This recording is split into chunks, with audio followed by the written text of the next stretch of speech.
Hello and welcome. Today we're diving deep into the history of a machine that didn't just participate in a war but reshaped the very concept of armored warfare. This is the story of the Soviet T-34, a tank that became a legend. When Operation Barbarossa was launched in 1941, the German panzer divisions, confident in their technological superiority, rolled across the Soviet border. They had swept through Europe with their Panzers III and IV, and they expected little resistance. What they encountered, however, was a shock that rippled through the entire German command structure. They met the T-34. German General Paul Ludwig Uld von Kleist famously called it the finest tank in the world. General Heinz Guderian noted in his memoirs the vast superiority of the T-34 over their own tanks. This wasn't just battlefield chatter. It was a stark admission of a technological gap they never expected. The T-34's arrival on the Eastern Front was a pivotal moment. It forced Germany into a frantic arms race, leading to the development of the Tiger and Panther tanks, specifically designed to counter this new Soviet threat. The T-34 didn't just win battles, it fundamentally altered the course of tank development for all nations involved. Its influence can be seen in the design philosophies of tanks for decades to come, a testament to its revolutionary impact. So what made this tank so special? The answer lies in a revolutionary combination of three key features: firepower, armor, and mobility. Let's break them down. First, let's talk about that armor. The T-34 featured sloped armor, a design choice that was truly groundbreaking for its time. Instead of thick, flat plates, its armor was angled at up to 60 degrees. This simple but brilliant innovation meant that incoming enemy shells were more likely to deflect or ricochet harmlessly off the hull. Even if a shell did hit directly, the effective thickness of the armor it had to penetrate was significantly greater than its actual physical thickness. For the German anti-tank guns of 1941, which were designed to punch through vertical armor, the T-34's sloped hull was an almost insurmountable problem. This superior protection gave T-34 crews a massive confidence boost, allowing them to close the distance and engage the enemy with a degree of survivability that was previously unheard of. Next, firepower. The initial T-34-76 model was equipped with a powerful 76.2mm main gun. This gun was a game-changer. It could easily penetrate the armor of the Panzer III and IV from standard combat ranges. While German tanks struggled to even scratch the T-34's paint, the T-34 could reliably knock them out.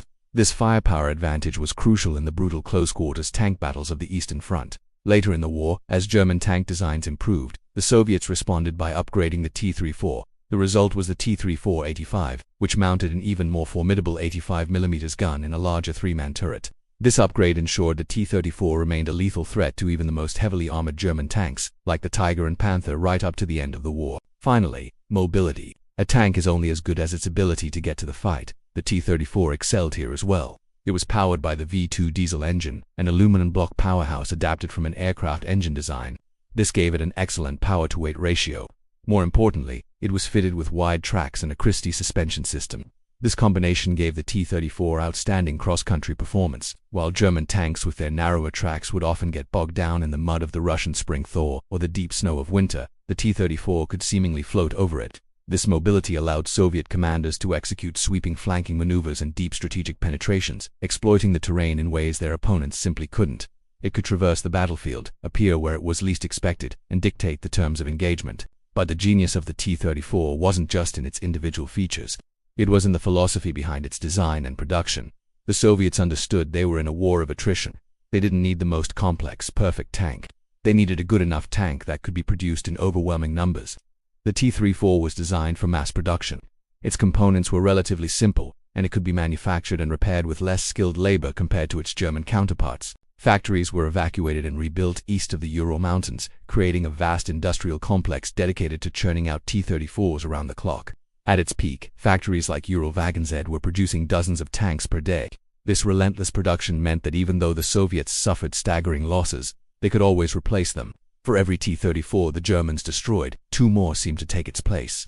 By the end of the war, over 84,000 T-34s of all variants had been built, making it the most produced tank of World War II and one of the most produced tanks in history. This sheer quantity, combined with its quality design, created an unstoppable tide of steel that ground down the German war machine. The T-34's service didn't end in 1945. Its simplicity, reliability, and effectiveness meant it was exported to dozens of countries around the world. It saw combat in the Korean War, the Vietnam War, conflicts in the Middle East, and numerous other wars and uprisings throughout the Cold War and beyond. In some countries, modernized versions of the T-34 remained in service for over 50 years after World War II ended. This incredible longevity is the ultimate proof of its sound design. It was a weapon of war that transcended its era, becoming a symbol of resilience and industrial might, from the shock of its debut on the Eastern Front to its long and varied service across the globe. The T-34's story is one of innovation, brutal efficiency, and sheer numbers.